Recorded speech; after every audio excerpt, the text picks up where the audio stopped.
Que a paz, a serenidade e a harmonia permaneçam conosco nesse breve momento de reflexão, tantas páginas bonitas do Evangelho do Mestre Jesus. E interessante que ele fala dessa parábola, ele fala em sequência, fala duas parábolas. E Jesus, ao longo da sua divulgação da sua Boa Nova, ele sempre procurou explicar a sua doutrina e oportunamente ele repetia os ensinamentos com palavras diferentes, com exemplos diferentes, para fixar, que as pessoas pudessem fixar a essência da sua Boa Nova e que também ela não se perdesse ao longo dos séculos. E o homem, ele possui uma fascinação pelo ouro, uma coisa histórica, a atração pelo ouro, as joias, o ouro. Então Jesus vai usar esse elemento como uma forma de falar a sua parábola. Mas essa fascinação cometida pelo ouro é tão interessante que eu me lembro quando um arqueólogo, um religioso, que estava fazendo pesquisas arqueológicas na Colômbia, ele estava com dificuldade de contratar pessoas que pudessem ajudá-lo. E aquelas cavernas onde os antigos incas tinham guardado seus tesouros para fugir da perseguição dos espanhóis, foram encontrados por esses estudiosos. E o arqueólogo ele não pode chegar simplesmente coletando aquele material. Tem toda uma técnica, tem que fotografar, medir, e não pode ser de forma precipitada.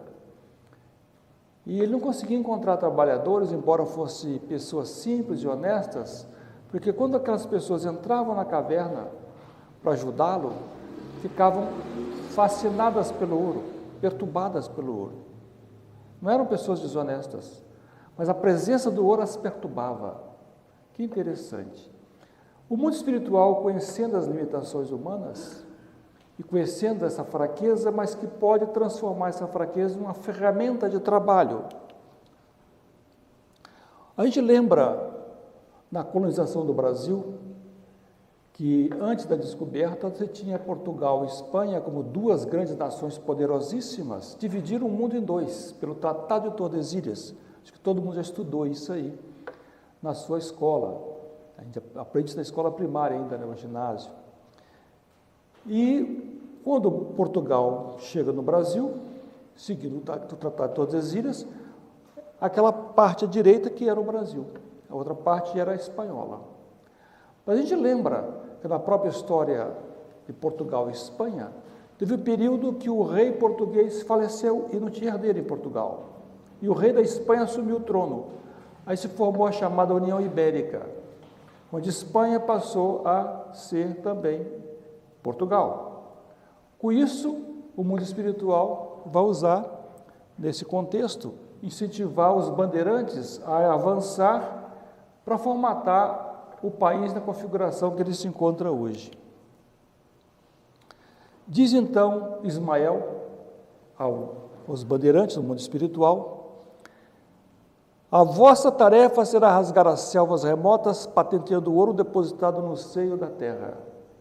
Então, a ilusão da riqueza foi usada como incentivo pelo mundo maior para ajudar na colonização do Brasil. Uma vez que estabeleceu a colonização do Brasil, depois houve a reversão do poderio espanhol, Portugal voltou a ter seu próprio rei, durou pouco mais de 60 anos esse período da União Ibérica, mas já estava estabelecido as colônias brasileiras, aí já passou a ser do Brasil, não tinha mais jeito. Mas no mundo espiritual, a gente vê que a maneira como a gente encara as coisas é um pouco diferente quando nós estamos aqui no mundo material. Preocupação dos espíritos. O próprio Fernão Dias Paz, ele fala da preocupação, que aqui no mundo espiritual nós temos uma maneira de pensar, mas quando a gente vai aqui na Terra, que ele chama a região de sombras, porque a Terra, a gente sabe, é um planeta de provas, expiação, onde predomina ainda a maldade. Então ele diz que bem sabeis que a água mais pura, misturando-se com a água mais misturando-se com a terra, pode se transformar num punhado de lama. Então a gente vai sentindo que essa atração pelo ouro, pela riqueza, é quando nós estamos aqui particularmente encarnados, no mundo espiritual, com a visão mais ampla das realidades que nós defrontamos, nós pensamos diferentes. Por isso que a gente reencarna aqui, que aqui é a prova, ou a expiação. Vamos testar até onde está realmente consolidado a boa nova do Cristo em meu coração. No livro Libertação, André Luiz explica de uma forma mais científica o que se passa. O espírito encarnado sofre influência inferior através das regiões que situam o sexo e o estômago, recebe estímulos superiores ainda mesmo procedentes das almas não sublimadas, através do coração e do cérebro. Então, essa energia animal que a gente tem, ela é útil se for bem destinada para as grandes realizações.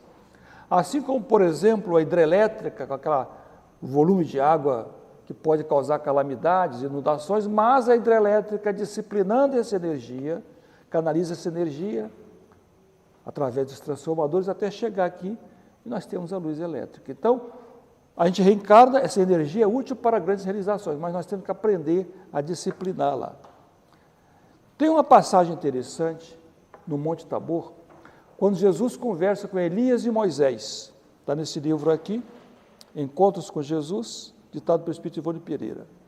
Quando Moisés fala com Jesus, é um diálogo mental. Senhor, sabemos de sua lucidez espiritual e da plena consciência de sua missão nessa fase. Entretanto, estamos aqui para compartilhar, pois a investidura do corpo físico sempre favorece mais agudamente as tristezas e as dores da alma. Então, o Moisés falando com Jesus, Espírito puro, que sabendo que a gente encarnado, as aflições são mais intensas enquanto nós estamos desencarnados. Então, realmente, uma encarnação é um grande desafio. É um grande desafio. Então, Jesus vai conversar, através de suas parábolas, tentar despertar um pouco a nossa atenção para superar justamente essa nossa atração pelas coisas materiais. No mundo espiritual, os mentores nos dizem que nós, no aspecto espiritual, nós estamos reencarnando há milênios, muitos de nós, andando em círculos no aspecto de evolução espiritual. A gente sempre evolui no aspecto intelectual. Se a gente reencarnar na Bolívia, ou na China, ou na Rússia, ou nos Estados Unidos, vai aprender idiomas diferentes, vai ter profissões diferentes. Então, a gente sempre evolui no aspecto intelectual, mas os sentimentos nem sempre acompanham. Então, se a gente não procurar vivenciar uma determinada filosofia de fundo moral elevado, a gente vai ficar como aquele senhor ali, andando em círculos. O Caibá Schutel, um grande militante do movimento espírita no passado, está nesse livro Parábolas e Ensinos de Jesus, ele explica um pouco do que é uma parábola. Uma parábola evangélica é uma ilustração alegórica exposta sempre com fim moral, com meio de fazer compreender uma lição espiritual. Então, é uma história, uma invenção, uma narrativa, mas tem um ensinamento moral, para a pessoa poder fixar. Uma história a gente sempre consegue gravar melhor. Se alguém vai nos contar uma história, a gente presta atenção. Pode estar andando na rua, alguém está comentando algum assunto, desperta a nossa atenção. Às vezes eu estou assistindo um filme em casa, quando eu quero me distrair, e às vezes o filme está um pouco chato, está um pouco monótono. Aí minha esposa falou, se o filme não está bom, por que você não desliga? Eu falei, mas eu quero assistir, quero ver o final do filme. É curiosidade, você quer saber o final. Então, Jesus sabia, como um grande pedagogo, despertar essa curiosidade do ser humano.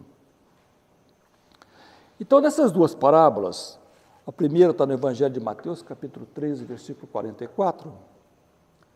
O reino dos céus é como um tesouro escondido no campo. Certo homem, tendo encontrado, escondeu de novo, então, cheio de alegria, foi, vendeu tudo que tinha e comprou aquele campo. Claro, olha como é que aguçou a curiosidade das pessoas. O reino dos céus é como um tesouro, já chamou a atenção das pessoas. E olha o interesse da pessoa vender tudo que tem, mas tem que comprar aquele campo para ficar com aquele tesouro. E Jesus ainda fala aqui na sequência sobre a pérola. A pérola naquela época era uma joia preciosíssima, porque era só natural. Hoje a gente sabe que, particularmente os japoneses, cultivam as ostras e produzem boas pérolas. Então, embora seja raro e seja cara, não é tanto quanto no passado. Então Jesus diz, o reino dos céus é ainda semelhante ao negociante que anda em busca de pérolas finas, e ao achar uma pérola de grande valor, vende tudo que possui e compra. Olha o entusiasmo desse homem que achou essa pérola fina. Vendeu tudo, mas comprou essa pérola, esse tesouro. Qual o significado dessas parábolas? O que Jesus quis dizer com isso? No aspecto moral, o desejo de possuir o tesouro, a pérola, equivale ao reino dos céus, igual nós mencionamos. A doutrina espírita expande um pouco mais. É a conscientização da necessidade de nós nos transformarmos moralmente. Observe que Jesus não podia usar esse vocabulário que a gente usa hoje nas casas espíritas. Passaram 2000 anos. O homem evoluiu muito no aspecto intelectual, no aspecto moral, mais conhecimento, mas Jesus falava particularmente para uma multidão analfabeta. Não tinha livro, não tinha estudos. Então ele tinha que usar uma forma singela, que as pessoas pudessem compreendê-lo. Então, o Espiritismo amplia esse ensinamento, os tesouros ou reino dos céus indicam a conquista da alma, não se encontra localizado no plano físico. Então, é intangível, ele existe, mas é intangível. Qual o objetivo de Jesus com essas parábolas?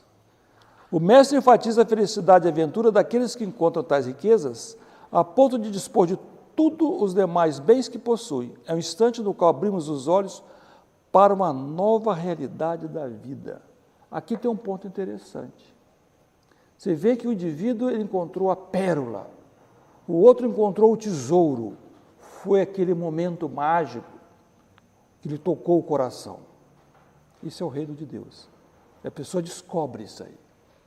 E já muda, passa a ser outra pessoa, antes e depois, porque ele descobriu o tesouro. Ele não tem posse do tesouro.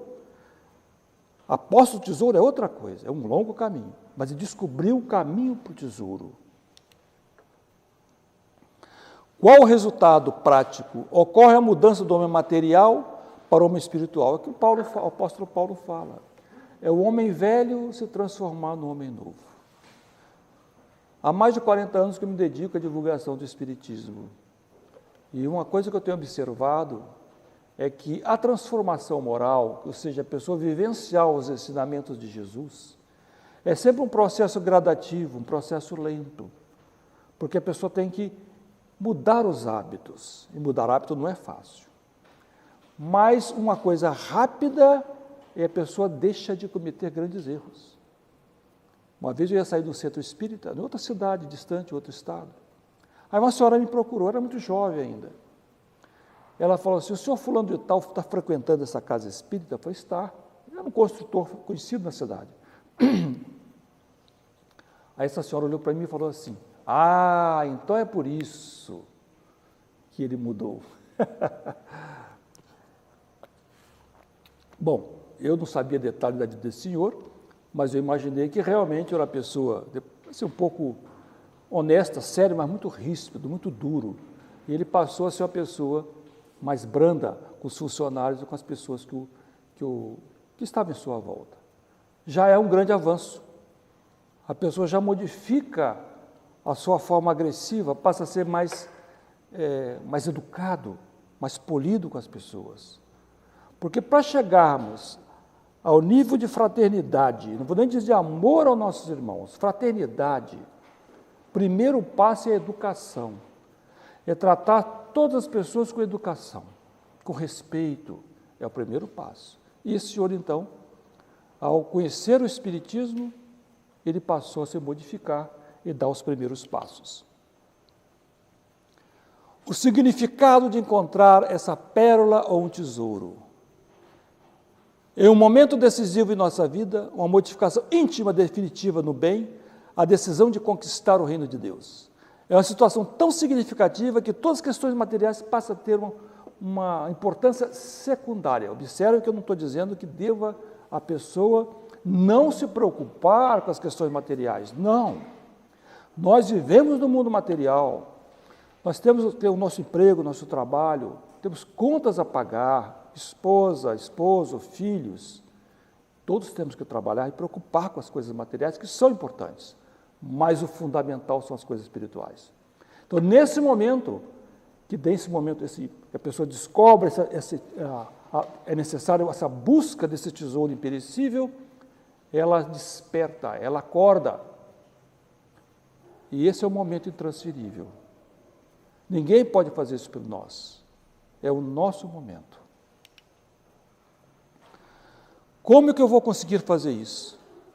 Diz Emmanuel, através da pena do saudoso Chico, a realização divina começará no íntimo das criaturas, constituindo gloriosa luz no templo interno. Então ela começa dentro do nosso coração.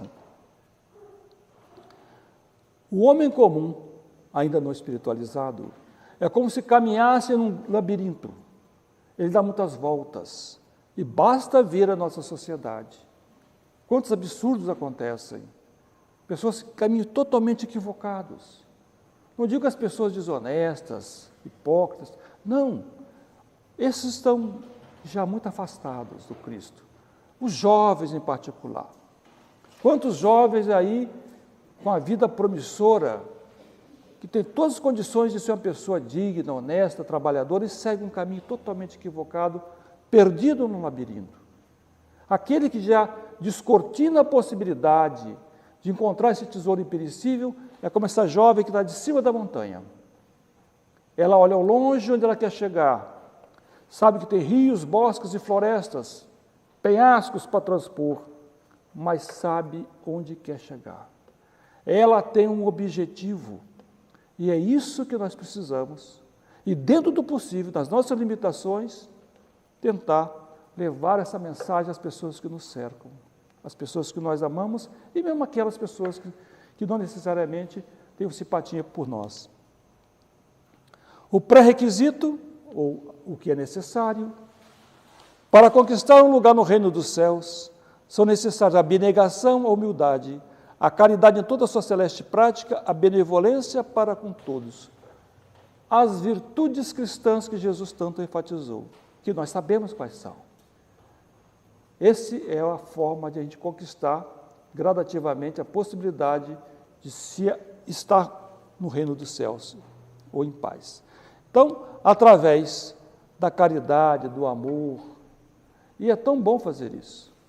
Todos nós, sem exceção, não importa o nível evolutivo, a bagagem moral, intelectual, todos nós queremos ser pessoas boas. Mas nem sempre nos esforçamos para isso. Nós temos que quebrar essa inércia. Essa inércia que nos deixa como com bolas de ferro amarradas nos pés. É ser útil à sociedade. O que eu posso fazer, não só por mim, pelos meus familiares, pela sociedade. O que eu posso contribuir? Onde eu posso ajudar? Nos diz então o nosso Emmanuel, no livro Ceifa de Luz, a riqueza real é atributo da alma eterna e permanece incorruptível a quem conquistou. Todas as coisas materiais que nós possuímos, inclusive nosso corpo físico, vai ficar aqui. Nós não vamos levar nada disso. O que leva é o tesouro imperecível em nossa alma eterna. Isso vai, as nossas virtudes. Por que não, então, dar prioridade para essa conquista? Amélia Rodrigues chama a atenção da prudência nesse aspecto. Equilibrar sempre as emoções com o nosso raciocínio. Ninguém pode ambicionar o reino de Deus disputando valores terrestres que acumula com avidez insaciável. Somente que essa pessoa, o verdadeiro bem, é capaz de transpor obstáculos colocados pelo egoísmo. Eu vejo muitos pais preocupados na educação dos seus filhos. Eu digo isso porque eu tenho 4 filhos, 2 casais de filhos, né? E 7 netos já. Preocupação dos pais, muitas vezes, apenas na formação intelectual do filho, que já é meritório. Tem que aprender um idioma a mais ou outro, computação, esporte, mas não dá ênfase à questão espiritual. Não valoriza. E mesmo no meu círculo familiar, eu converso com pessoas, leva na evangelização infantil o seu filho, leva na mocidade. Ah, não, eu vou levar quando o meu filho crescer, ele escolhe a religião dele. Nunca. É ponto de honra para os pais darem também aquilo que o mestre ensinou, o pão da vida, a água da vida, para os nossos filhos, orientá-lo. Quando eles crescerem, e se não quiserem seguir o Espiritismo, não tem problema, mas até certa idade, desculpe. Mas o educandário terrestre é tão importante quanto a frequência do centro espírita. Qual o significado de vender o que tem e comprar o campo? Olha, a gente vê o balãozinho subindo. Esse balão, para subir, ele tem que se livrar dos pesos. Para nós conquistarmos esse reino de Deus, nós temos que nos livrar dessas bolas de ferro, que são as nossas iniquidades, os nossos erros, as nossas falhas. Vamos fazer uma análise introspectiva, análise interior de nós mesmos, e ver esses pesos que eu posso me libertar. Como assim esse balão vai subir, nós também conseguimos alçar aos planos mais elevados na casa mental.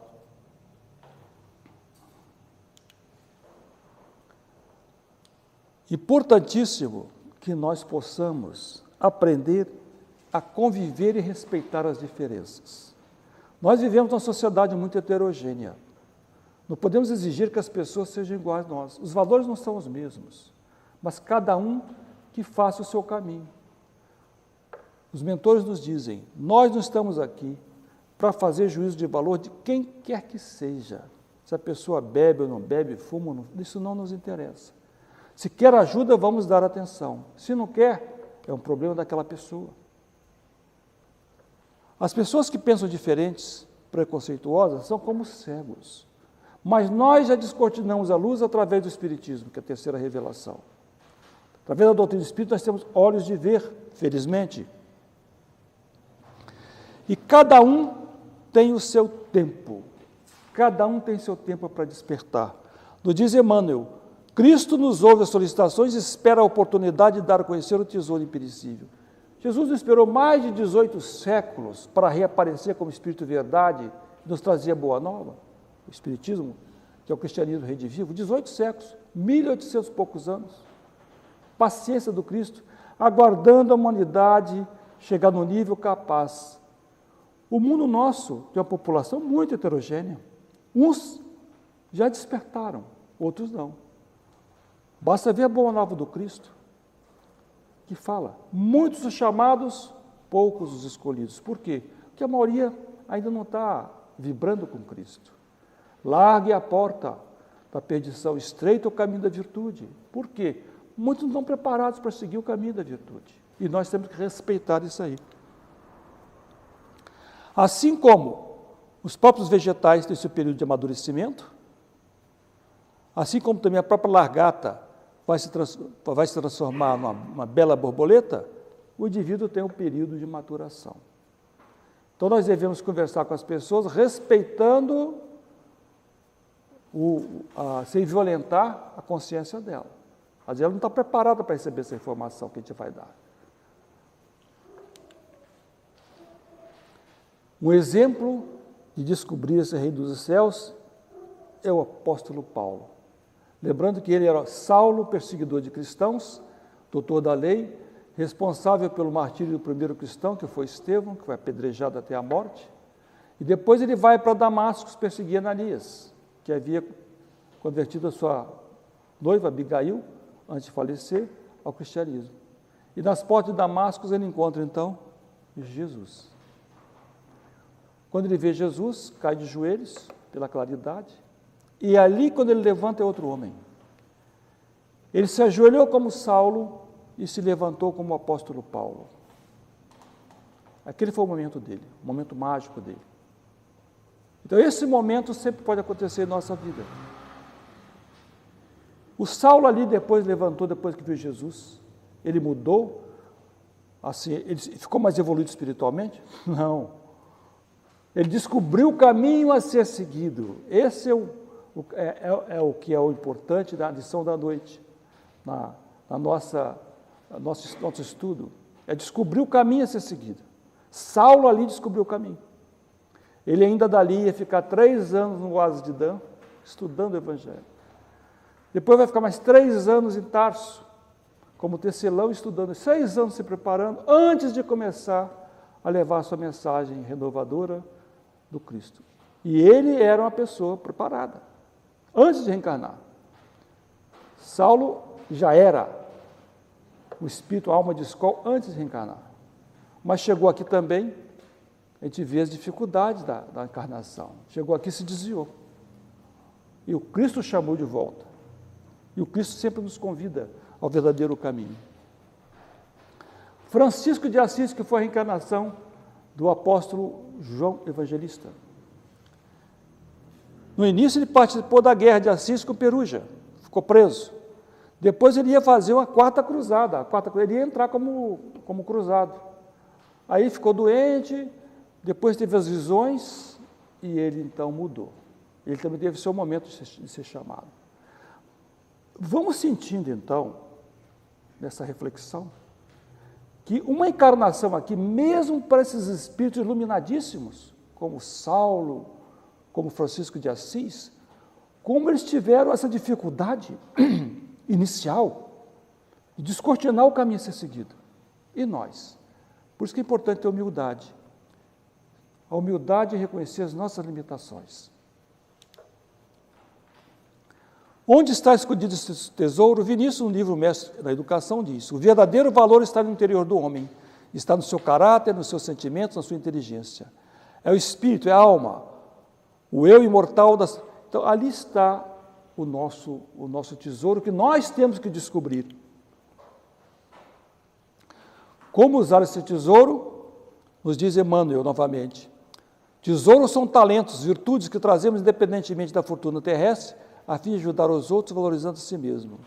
O apóstolo Paulo, ele já tinha esse tesouro, essas virtudes, e despertou para o seu uso. Assim foi. Mesmo Maria de Magdala teve um caminho tão equivocado no início, quando ela encontra com Jesus, ela muda também. Mas ainda assim teve todo um percalço, todas as dificuldades do momento. Diz então o nosso Emmanuel, que as palavras do Mestre Divino tanto se referem às claridades do bem quanto às sombras do mal, porque o tesouro, a inteligência, você pode usar para o bem ou para o mal. Onde estiver o teu tesouro, aí estará o seu coração. Onde estão os nossos ideais? Os nossos ideais é que nos conduzem aos planos mais elevados ou então para as regiões de sombra. É onde eu estou sinceramente. Porque na vida é importante nós termos o que a gente chama de máscara social, que é importante, estar bem com as pessoas, conversar com as pessoas. Mas o que conta realmente no aspecto espiritual são meus ideais. O que eu quero realmente, o que eu aspiro realmente, o que eu vivo pensando e desejando. Isso que vai contar. Isso vai me levar para os planos elevados ou não. A doutrina espírita nos esclarece que muitos equívocos foram praticados para as pessoas não compreenderem a mensagem do Cristo.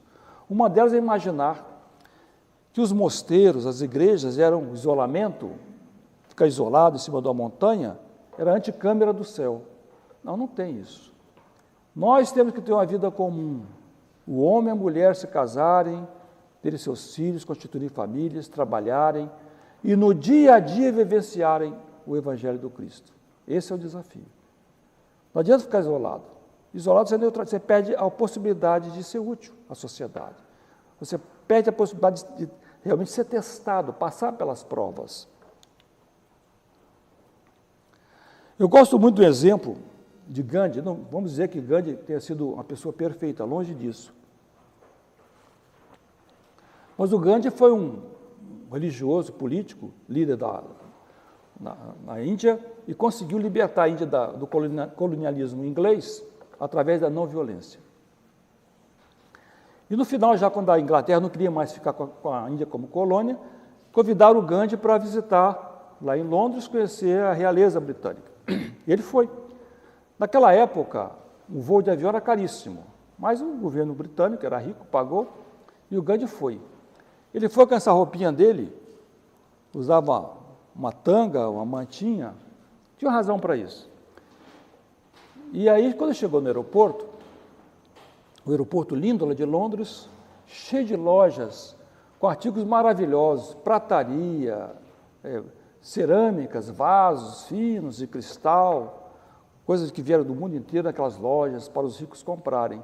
Ele parou em frente a uma vitrine e ficou olhando para aquelas coisas maravilhosas e ficou rindo.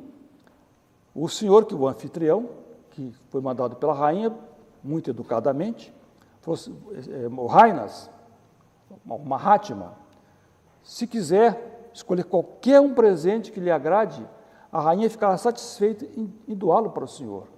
Ele riu e falou assim, não, meu filho, eu estou rindo que tem tanta coisa bonita aqui nessa vitrine e nada disso tem valor para mim. Eu não preciso de nada disso. Olha assim, o desapego às coisas materiais do Gandhi. E ele estava sendo sincero, não estava fazendo média com ninguém, mas a satisfação dele. Ele já tinha descoberto o reino dos céus, ele já tinha seu objetivo maior. Aquelas coisas nada significavam para ele. No aspecto prático, como é que a gente deve proceder?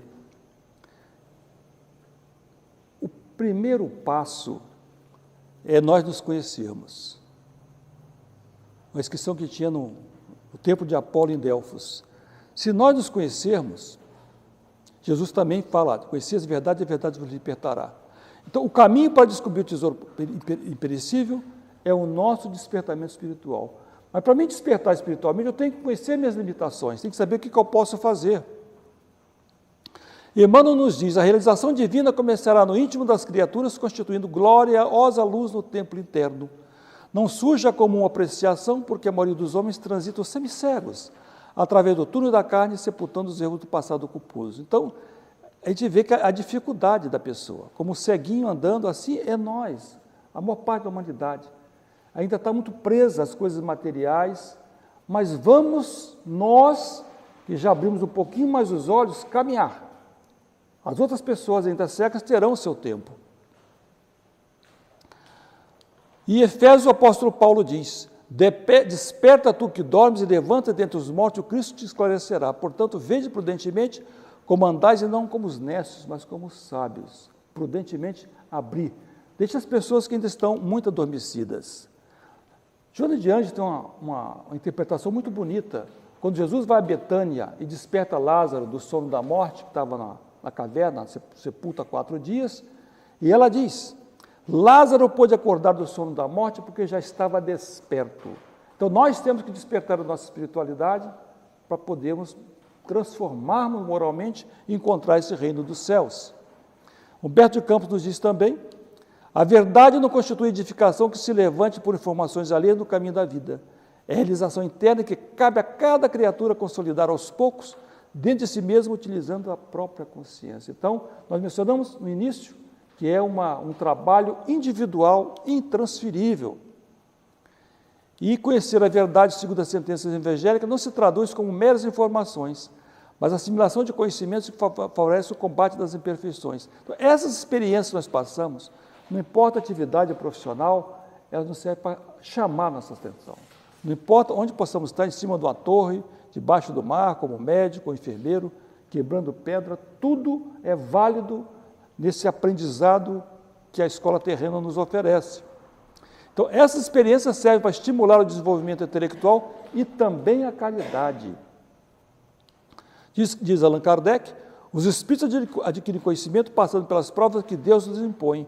Então, gradativamente, a gente vai forçando a desenvolver os sentimentos, além da inteligência, para deixar de andar de círculos, encarnações expiatórias difíceis, e não sofrer tanto nas expiações que às vezes nós provocamos. Então, Jesus reforça as suas instruções. Quando diz, nós juntei tesouros na terra, onde a traça e a ferrugem tudo consomem, onde os ladrões minam e roubam.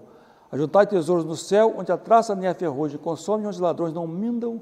Ou seja, valorizar os tesouros espirituais, as virtudes morais que nós podemos desenvolver. E na conclusão, muito bonita aqui de Caibar Schutel, o homem terreno, morre e fica sem seus bens. O homem espiritual permanece para a vida eterna e o tesouro do céu que ele adquiriu é de sua posse permanente. Obrigado pela atenção de todos. Tenhamos aí um regresso aos nossos lares em paz. Passa a palavra agora para o nosso dirigente da noite. Muito obrigado.